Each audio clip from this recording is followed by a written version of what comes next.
안녕하세요. 초등학생 딸아이 하나를 키우고 있는 40대 여성입니다. 제가 오늘 이렇게 제 이야기를 하러 온 건 말 그대로 염치 없는 저희 시댁 식구들을 고발하고 싶어서요. 법적으로 다툴 수만 있다면 정말 그러고 싶을 정도로 생각만 해도 분한데 정말이지 남보다도 못한 가족이 있다는 거 어디 드라마에서나 봤지. 제가 직접 겪게 될 줄은 상상도 못했다니까요. 일단 제 이야기를 좀 하자면 제가 고등학교 2학년 때 아버지께서 세상을 떠나셨어요. 화재 사고였지요. 참으로 억울한 게 원래 저희 아버지는 본사에서 근무를 하셨는데 그날은 공장에 내려가 봐야 할 담당자가 휴가를 내는 바람에 어쩔 수 없이 저희 아버지가 가시게 되셨거든요. 그리고 그날 딱 사고가 난 거예요. 어이없는 사고로 아버지를 잃은 후 아버지와 사이가 좋으셨던 어머니는 밤낮으로 눈물을 흘리셨고 저는 저대로 매사에 비관적인 사람이 되어갔지요. 게다가 이후로 어머니도 저도 전혀 알지 못했던 빚들이 여기저기서 하나둘씩 튀어나오는데 정말 환장하겠더라고요. 뿐만 아니라 저희 모녀를 더 미치게 했던 건 아버지의 형제들 그러니까 친척들이었어요. 사람이 죽었는데 기껏 저희 집에 찾아와서는 형이 재산을 얼마나 남겼냐, 보상금은 얼마나 받았냐, 자기들이 정말 힘들어서 그러니 좀 나눴으면 안 되겠냐. 형이 살아있었다면 무조건 나눠줬을 거다. 말 같지도 않은 소리를 어찌나 뻔뻔하게 내뱉어대던지. 그때 정말 처절하게 배웠어요. 피가 물보다는 진하다고 해도 돈보다는 못하다는 걸 말이죠. 그리고 그런 일련의 시간은 저에게서 미래에 대한 꿈도 희망도 다 빼앗아 갔어요. 대학이니 뭐니 그런 게 뭐가 중요한가. 주변의 모든 일이 무의미하게 느껴졌고 그 어떤 열정도 생기지가 않더라고요. 그래서 대학을 포기했어요. 나중에서야 그 선택을 후회하기도 했지만 그땐 제 나름대로 최선의 선택이었죠. 그리고 이후로도 한동안 방황을 하던 제가 정신을 차리게 된 계기가 있었으니 그건 바로 제 은인이나 마찬가지인 사장 언니를 만나면서였습니다. 당시 저는 그래도 제 용돈은 벌었어야겠다는 생각으로 디저트 가게에서 아르바이트를 하고 있었는데 그때만 하더라도 가게가 자리를 잡기 전이라서 아르바이트생이라곤 저 하나밖에 없었거든요. 그리고 사장 언니는 사장과 아르바이트생이라는 관계에도 불구하고 저를 정말 친동생처럼 아껴주었어요. 뿐만 아니라 제가 디저트에 흥미를 보이니 틈틈이 어떻게 만드는 건지 가르쳐주기까지 했지요. 너무 기뻤어요. 사실 집에서 흉내라도 내보고 싶은 적이 한두 번이 아니었는데 도구 하나 제대로 갖춰진 게 없었기에 엄두도 못 내고 있었거든요. 그리고 그렇게 계속 배우다 보니 누구한테 말하진 못했지만 언젠가 나도 이런 가게를 하고 싶다는 꿈을 갖게 되었지요. 하지만 그 행복이 오래가지는 않았습니다. 당시 어머니 허리 디스크가 악화되면서 일을 좀 쉬셔야 하는 상황이 되었으니까요. 그래서 저는 어쩔 수 없이 디저트 가게 일을 그만두고 말 그대로 돈을 벌기 위한 직장을 구해야만 했어요. 그나마 다행이었던 건 사장 언니의 도움으로 비교적 쉽고 빠르게 한 사무실에 취업을 할 수 있었다는 거예요. 사장 언니가 하는 말이 제가 그동안 자기한테 정말 도움이 많이 되었다면서 이렇게밖에 못 도와줘서 미안하다는데 그냥 지금도 그때를 생각하면 고마운 마음에 눈물부터 나요. 아무튼 이후로 21살부터 28살 때까지 평범한 직장인으로 살았습니다. 취미생활로 과자를 구우며 특별할 것 없는 하루하루를 보냈고 지금의 남편도 만나게 되었죠. 저와 마찬가지로 회사를 다니던 평범한 직장인이었던 남편은 좋은 게 좋은 거라는 둥글둥글한 성격의 배려가 몸에 배어있는 자상한 사람이었어요. 그리고 그런 남편의 성격이 너무 부러웠던 저는 남편이 도대체 어머님 아버님 두 분 중 누굴 닮은 걸까? 두 분은 얼마나 좋은 분들일까? 늘 궁금했는데 결혼 준비를 시작하고 나서야 비로소 알게 되었습니다. 누굴 닮아서 그런 것도 아니었고 두 분도 그렇게 좋은 분들이 아니셨다는 걸 말이죠. 남편은 3남매 중 둘째로 소위 위아래로 치이는 입장이었어요. 맞이인 아주버님에게는 시부모님의 기대가 대단하셨고 막내인 신우에게는 하나뿐인 공주님이라며 불면 날아갈까 주면 부서질까 아주 애지중지하셨지만 저희 남편한테만큼은 한마디로 본체만 채 있으나마나. 그리고 그런 시부모님의 마음이 확실히 드러났던 때가 바로 상견례 자리에서였습니다. 아이들 결혼 준비를 어떻게 도와주실 거냐는 저희 어머니에게 둘이 좋아서 하는 결혼이니 부모가 뭐라 하겠냐면서 도와줄 형편이 안 되니 그런 줄 아시라.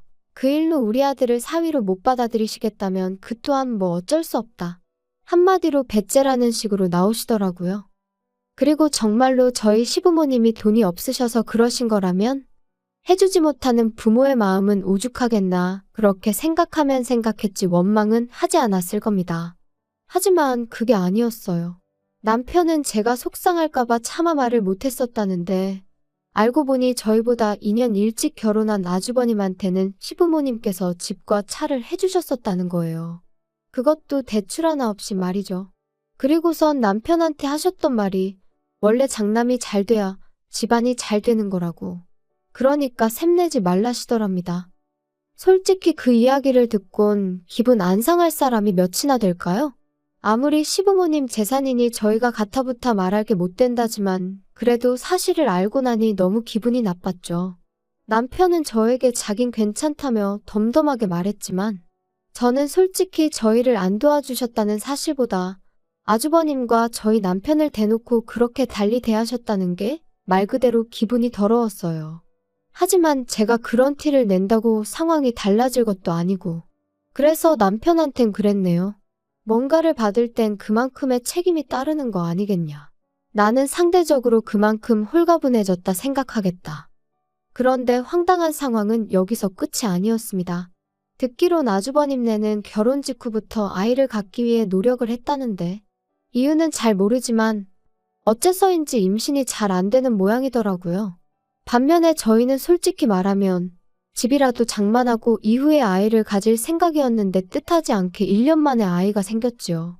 그리고 시부모님과 저희 부부의 사이가 좋고 나쁘고를 떠나 어쨌든 제가 손주를 가진 거니 이 소식을 안 알릴 수는 없잖아요. 그래서 양쪽 집안에 제 임신 사실을 알렸습니다. 그런데 황당하게도 시부모님께선 저더러 제 임신 소식을 아주버님네는 모르게 하라셨어요. 어이가 없었죠. 이러나 저러나 애는 때가 되면 나와야 되는데 그럼 그때 가서 뭐 다리 밑에서 주워왔다고 하라는 건지. 하지만 시부모님은 계속해서 아주버님이고 형님이고 스트레스 받게 하지 말라며 신신당부를 하셨으니 참 서글프대요. 그리고 결국은 걸렸습니다. 임신한 지 6개월째 되던 때 추석이었는데 시부모님이 못 오게 하셔서 안 갔거든요. 그런데 이제 형님이 난리가 났던 거죠. 어떻게 자기도 왔는데 제가 안 올 수가 있냐면서. 아주버님도 저희 부부더러 싸가지가 있네 없네. 그리고는 급기야 둘이서 저희한테 한마디 해야겠다며 연락도 없이 찾아와서는 불러온 제 배를 보고 충격이 컸던 모양입니다. 자기들을 기만했다면서 저희 때문에 족보가 다 꼬이게 생겼다고 억지를 써대더라니까요. 그러더니 급기야 형님은 갑자기 어지럽다면서 쓰러질 것 같다. 119를 불러달라.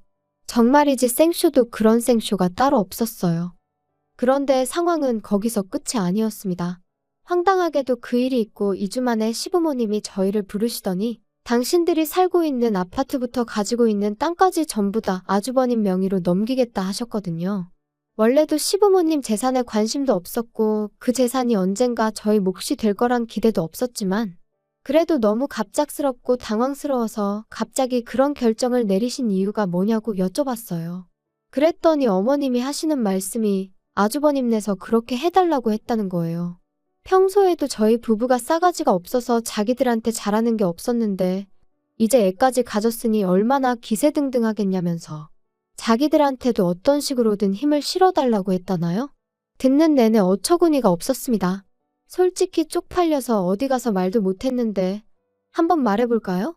저희 결혼하는데 시부모님은 한 푼도 안 보태주신 건 물론이고 남편 대학 다닐 때 딱 2번 학비 내주셨다는데 그걸 핑계로 축의금을 다 가져가셨어요. 게다가 아주버님네 부부는 매일같이 돈 자랑을 해대는데 정작 저희 결혼할 때 축의금으론 달랑 10만 원 했더라고요. 물론 그마저도 구경도 못했지만 아무튼 이미 그런 역사가 있었으니 아무리 저희 남편이 사람이 좋다고 해도 뭘 얼마나 잘하고 싶었겠어요? 까놓고 말해서 그냥 명절이고 시부모님 생신이고 봐야 하는 날에만 보는 거고 그때는 그냥 인사나 하고 마는 거지. 저희가 뭐가 좋다고 거기 붙어서 허허실실 싸바싸바를 했겠냔 말이죠. 그런데 아주버님이나 형님은 자기들이 보기엔 저희 부부가 가진 것도 없는데 자기들한테 아쉬운 소리를 안 하니 그게 그렇게 꼴보기가 싫었던 모양입니다. 10년도 더 된 이야기인데 또 생각하니 속에서 우라가 치미네요. 저는 시부모님한테 그래도 재산을 다 넘기시는 건 신중하셔야 된다고, 한번 넘어가고 나면 되찾아오시기도 힘들다고 말씀드렸어요. 그리고 여기엔 정말 사심은 없었고 두 분이 너무 아주버님과 형님한테 끌려다니시는 거 아닌가 싶어서 제가 시부모님한테 좋은 감정이 있던 것은 아니었지만 어쨌든 걱정스런 마음에 드린 말씀이었죠. 하지만 시부모님은 오히려 제가 하는 말에 노여워하셨습니다. 너네 참 이상하다. 왜 부모 자식 사이를 이간질을 하냐? 제가 무슨 이간질을 했다고 정말 걱정이 돼서 드리는 말씀이에요. 아이고 걱정 같은 소리 한다. 다른 사람도 아니고 우리 장남한테 준다는데 어디 감히 그런 소리를 해. 그리고 너네 혹시 우리 재산에 흑심이라도 있으면 꿈 깨라. 이거 너네가 아무리 술을 써도 너네 거 안 돼. 장남해줘야지. 장남이 잘 돼야 집안이 잘 풀리는 거라니까. 그리고 생각해봐라. 너네는 걔들한테 미안하지도 않냐? 걔네 그렇게 노력하는 거 다 알면서 놀리는 것도 아니고 불쑥 애를 가지면 어떡해? 사람이 말이야 때를 기다릴 줄도 알아야지. 그리고 그때 옆에 있던 그 순하디순한 제 남편이 더는 못 참고 목소리를 높이더라고요. 알아서들 하세요. 그러다 후회할 일 생겨도 저희는 몰라요. 저희한테 도와달라, 어떻게 해달라 그런 말씀 절대로 하지 마시라고요. 그런데 저희 시부모님이 그런 저희 남편을 보시고는 차라리 화를 내셨다면 모르겠는데 그것도 아니고 비웃으셨어요. 얘네들 좀 봐. 아주 웃겨 죽겠네. 니들이 뭐가 있다고 우리가 거기다 손을 벌리겠냐? 니들이 뭐 가진 게 뭐가 있어서 우리가 거기다 손을 벌려. 걱정 마라. 절대로 손 안 벌리니까. 시부모님의 그런 반응에 남편과 저 두 사람 모두 크게 상처를 받을 수밖에 없었습니다. 그리고 그때부터 남편도 저도 말 그대로 이를 갈았어요. 비록 시댁과 인연을 끊고 살 수는 없겠지만 적어도 저쪽에 아쉬운 소리 하는 일은 없게 하자. 죽어도 두 번 다시 무시당하는 일은 없을 거다. 말 그대로 작정을 하고 살았지요. 그리고 지난 10년 동안 많은 변화가 생겼습니다. 일단 결혼한 지 6년 만에 저희 두 사람 명의로 된 아파트를 장만했어요. 비록 대출도 껴있고 구축이긴 했지만 생각보다 이른 목표 달성에 얼마나 기쁘던지. 하지만 이 기쁨에 초를 치는 이가 있었으니 그 또한 말 안 해도 아시겠죠? 바로 저희 시댁 식구들이었습니다. 솔직히 얼마나 반가운 사람들도 아니다 보니 딱히 자랑하고 싶은 마음도 인정받고 싶은 마음도 없었는데 그래도 남편은 저하고는 조금 달랐던 모양이에요. 당신들 도움 없이도 내가 여기까지 왔다고, 이만큼 해놓고 산다고 나름대로의 성과를 알리고 싶은 눈치더라고요. 그리고 저는 그런 남편이 왠지 안쓰럽기도 하고 조금은 이해도 되었기에 그러라 했어요. 시댁 식구들 다 불러서 집들이 한번 하자고요. 그런데 집들이 당일 너나 할 것 없이 다들 빈손으로 와서는 여기저기 흠잡기에 급급할 뿐이었습니다. 이렇게 좁아터진 집에서 어떻게 애를 키우고 사냐? 이런 데서 살 거면 전세나 살지 이걸 뭐 한다고 매매를 했냐? 덕담이나 한마디 해주시던가 그마저도 힘드시면 그냥 말을 마시지. 오죽하면 우리 부부랑 아예 안 보고 사시려고 저러시는 건가 싶더라니까요. 그리곤 쓱 남편 표정을 살피니 아니나 다를까 입은 꾹 다물고 얼굴부터 목까지 벌개져서는 안쓰러워 죽겠더라고요. 그래서 그때 이후로는 전보다 더더욱 거리를 두고 지내기 시작했지요. 그러다 저희 애가 초등학교에 들어가고 얼마 지나지 않았을 무렵 저는 사장언니로부터 생각지도 못한 제안을 받게 되었습니다. 사장언니 말이 자기가 애들 때문에 급하게 이민을 가게 되었다면서 자기 가게를 인수받으면 어떻겠냐고요. 이미 하겠다는 사람은 여럿 있었지만 제가 계속 마음에 걸렸다면서 만약에 제가 한다고만 하면 저한테는 권리금 없이 그냥 넘기겠다는데 솔직히 그렇게 제 생각을 해줬다는 사실만으로도 너무 고마웠네요. 하지만 한편으론 내가 할 수 있을까 하는 걱정도 컸어요. 아이를 키우는 동안 나름대로 배운다고 전문학교를 다닌 적도 있었고 집에서 꾸준히 만들어 보기도 했지만 남한테 제대로 평가를 받아본 일이 많지 않다 보니 스스로에 대한 믿음이 부족했달까요? 하지만 결론부터 이야기하자면 결국엔 한번 부딪혀 보기로 했어요. 사람 일이라는 게 뭐든지 해보고 나서 결정해도 늦지 않는다는 친정어머니의 말씀에서 용기를 얻었죠. 그리고 그 이후로 지금까지 저희 부부에게는 좋은 일만 있어 왔습니다. 남편은 좋은 조건의 대기업으로 이직에 성공했고 제 가게 또한 나날이 인기가 좋아져 3호점까지 냈으니까요. 그뿐인가요? 집값도 올랐지 아이는 성실하고 건강하게 자라주고 있었지. 어느 것 하나 불만을 가질 이유가 없었어요. 그리고 그렇게 행복하고 편안한 하루하루가 이어지면서 시댁 식구들에 대한 관심은 점점 멀어져만 갔습니다. 사실 사이가 안 좋아지기 시작한 무렵부터 한동안은 그래도 시댁 식구들이 어떻게 지내고 있는지 알아야 할 것 같았고 뭐랄까. 비록 느슨하고 해진 끈일지라도 어떻게든 붙잡고 있어야 할 것 같았거든요. 그런데 어느 순간 그런 마음도 옅어지기 시작하대요. 아마 저희 셋만으로도 충분히 행복할 수 있다는 걸 깨닫기 시작하면서부터 아니었나 싶은데. 아무튼 그리고 그렇게 지내다 보니 어느 순간 시댁에 대한 미움도 원망도 사라진 것 같았습니다. 알아서들 잘 살겠지. 무소식이 희소식이라니까. 우리도 알아서 잘 살고 있어요. 정말 딱 이 생각뿐이었어요. 하지만 올해 초 전혀 생각지도 못한 소식을 듣게 되었습니다. 평소에 왕래라곤 요만큼도 없었던 신우한테서 말이지요. 어떻게 제 번호를 알게 된 건지도 모를 만큼 소원한 사이였는데 난데없이 신우가 전화를 해서는 저희더러 무심하니였더니 한참을 떠들어대대요. 그리고는 한다는 말이 아주버님네가 난리가 났다면서 큰일 났다는데 솔직히 하나도 궁금하지 않았어요. 하지만 안 물어보면 이 전화가 끝날 리가 없겠구나 싶어. 무슨 일인데 그래요? 언니 어떡하면 좋아요. 우리 큰오빠 아주 쫄딱 망하게 생겼어요.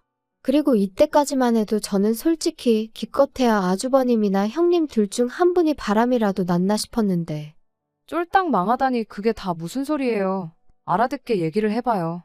글쎄 세상에 큰오빠가 큰언니랑 상의도 없이 엄마 아빠가 준 땅도 다 팔아버리고 아파트 담보로 대출도 있는 대로 끌어다가 주식을 했대나 코인을 했대나 진짜 미쳤나 봐요. 어떡해요? 그걸 저한테 물어도 제가 무슨 말을 해야 할지 모르겠네요. 아니 근데 솔직히 작은 오빠랑 언니 때문이기도 해요 이게. 큰오빠가 하는 말이 두 사람 사는 게 하루가 다르게 나아지는 것 같다면서 엄청 조바심을 냈거든요. 혹시 우리한테 말 안 하고 뭐 재테크했어요? 아니 그렇잖아. 어떻게 이 집만 자꾸 살림이 펴? 아무튼 그래서 큰오빠가 조바심이 나서 그런 거에 손을 댔나 봐요. 어떡하면 좋아요? 작은 오빠랑 언니가 좀 방법을 찾아봐요. 이러다 두 사람 원망 듣게 생겨서 내가 걱정이 돼서 연락한 거라니까요? 기가 차서 신우더러 그걸 말이라고 하냐고 따졌어요. 그리고 아가씨도 지금 나이가 몇인데 전할 말 못 전할 말 구분도 못하느냐고 그런 말을 나한테 전하면 내 입에서 좋은 소리가 나가겠냐고 쏘아붙였습니다. 설령 재테크를 했다고 해도 그게 우리가 아주버님이나 형님한테 양해를 구할 일이냐 사과를 할 일이냐 황당하다 그랬지요. 그랬더니 신우가 한다는 말이 다 같이 잘 먹고 잘 살면 좋은 거 아니냐는데 그렇게 생각하는 사람들이 시부모님한테 재산 다 받아내고 동생네는 거들떠도 안 보냐고 또다시 받아쳤어요. 그러자 신우가 저더러 언니 그렇게 안 받는데 돈 얘기에 되게 민감하답니다. 그러니 더 할 말이 없었죠. 참고로 그렇게 아주버님 재산 다 퍼주실 때 신우 앞으로도 오피스텔 하나 해주셨어요. 정말 저희만 아무것도 안 해주셨다니까요? 그렇게 기분 나쁜 연락을 마치고 남편에게 이런 연락이 왔었다고 알렸습니다. 그리고 남편의 반응은 저랑 별반 다르지 않았죠. 이제 와서 그런 소리를 왜 우리한테 하냐면서 몹시 마음 상해했거든요. 그런데 며칠 전 어머님한테 걸려온 전화를 받게 되면서 그제서야 신우가 괜히 연락을 했던 게 아니라는 걸 알게 되었습니다. 어머님하고는 참으로 오랜만에 통화였는데 어머님은 가타부타 설명도 없이 다짜고짜 앓는 소리 죽는 소리를 내기 시작하셨어요. 그리고 저는 그런 어머님의 푸념이랄지 신세한탄을 들어드리고 싶은 마음은 손톱만큼도 없었기에 하실 말씀이 뭐냐 용건만 말씀하시라 했지요. 옆에 있던 남편도 귀찮다는 듯이 손만 내저을 뿐이었고요. 너는 정말 말을 서운하게 하는구나. 시애미가 전화를 하면 잘 지내셨냐, 아픈 데는 없으시냐, 근심거리가 있으시냐 그런 거 물을 생각은 안 하고. 아주버님이 어련히 잘 챙겨드리고 계시지 않겠어요? 무슨 일 때문에 그러시는데요? 우리 장남이라면 내가 생각만 해도 눈물이 날라 그런다.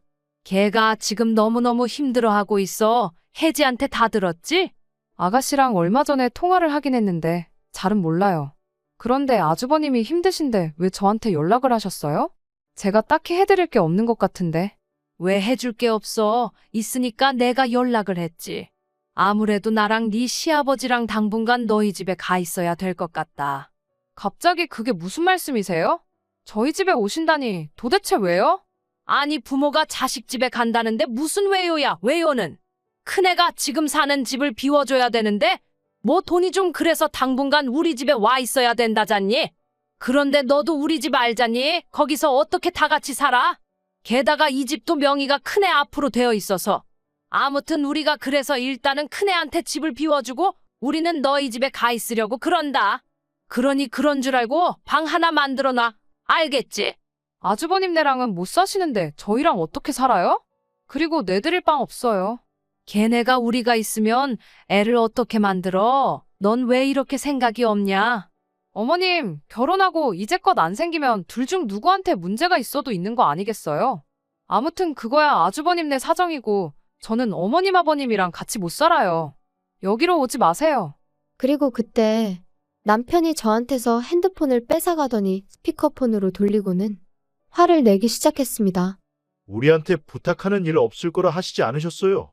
가진 것도 없는 저희한테 뭘 바라겠냐면서 있는 대로 비웃으셨을 땐 언제고 이제 와서 같이 살자고 하면 제가 좋다고 할 줄 아셨냐고요.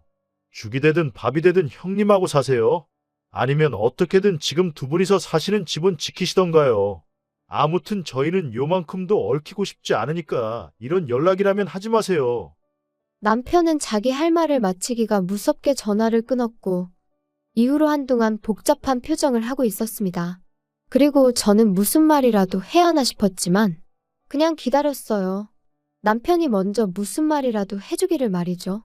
그러자 한 시간쯤 지났으려나 신우한테 다시 전화가 와서는 아주 생난리를 치대요. 저희 때문에 지금 어머님이 울고불고 난리시고 아주버님네가 저희 가만 안 둔다고 그랬다고요. 어이가 없어서 하나도 안 궁금하니까 소식 전하지 말라고 했어요. 그리고 아주버님한테 가만 안 둘 거면 어쩔 건지 마음대로 해보라 전하라 했습니다. 우리도 이제 정말 겁날 거 하나 없고 막말로 평생 안 보고 살아도 된다고요. 남편도 질세라. 형 노릇이나 똑바로 하면서 뭐라고 해야 씨가 먹히지 않겠냐며 화를 내대요. 그런데 어이없게도 시부모님은 기어이 짐을 바리바리 싸들고는 저희 집에 오셨어요. 끊임없이 눌러대는 벨소리에 당황스럽고 이웃에게 미안하여 현관을 열었더니 왜 문을 이제 여냐며 씩씩대시는데 순간 기가 막혀서 말이 안 나오더라니까요. 게다가 황당해서 이게 무슨 경우시냐니까 부모가 자식 집에 온 건데 어쩌라는 거냐며 저를 밀치시곤 그대로 집 안으로 들어가시기까지 하셨습니다. 그래서 제가 남편에게 전화를 걸어 상황을 알리니 남편이 좀만 기다리라대요. 그래서 저는 부엌에 시부모님은 거실에 말 그대로 팽팽한 긴장감이 흘렀습니다. 그리고 얼마간의 시간이 흘렀을 무렵 세상에 남편이 경찰을 대동하고 왔더라고요. 그리고는 모시고 나가달라는데 솔직히 경찰은 저희 집안 사정을 모르니 아마 저희 부부가 정말 나쁘게 보였을 거예요. 그래도 부모라는데 추운 겨울날 모시고 나가달라 하니까 어이가 없었겠지요. 하지만 뭐 막말로 체면이고 나발이고 아무튼 신랑이 끝에 아주버님이 와서는 그렇게 시부모님을 모시고 갔어요. 저희한테 쌍욕을 하길래 한 번만 더 해보라고 그러면 고소하겠다 했네요. 그리고 그날 이후로 다행이라고 해야 할지 시부모님으로부터 더는 연락이 없어요. 잘된 일이죠. 남편은 여기까지 오는데 1,000원 한 장 도움도 안 준 사람들이 무슨 부모냐고 더는 생각하고 싶지도 않다고 하대요. 정말이지 하늘에 맹세코 두 분이 가진 게 없어서 못 해주신 거였다면 저희 이러지 않았을 거예요. 오히려 안타깝고 안쓰럽게 생각하며 저희가 먹고 살만해진 지금 어떻게라도 도와드렸을 테지요. 뭐 아무튼 이미 다 지나가 버린 일 계속 곱씹는다고 뭐가 달라지겠어요? 더는 그냥 저희를 찾지 않으셨으면 좋겠습니다. 저희도 찾지 않을 거니까요. 그냥 각자의 자리에서 정말이지 무소식이 희소식이란 마음으로 살면 좋겠네요.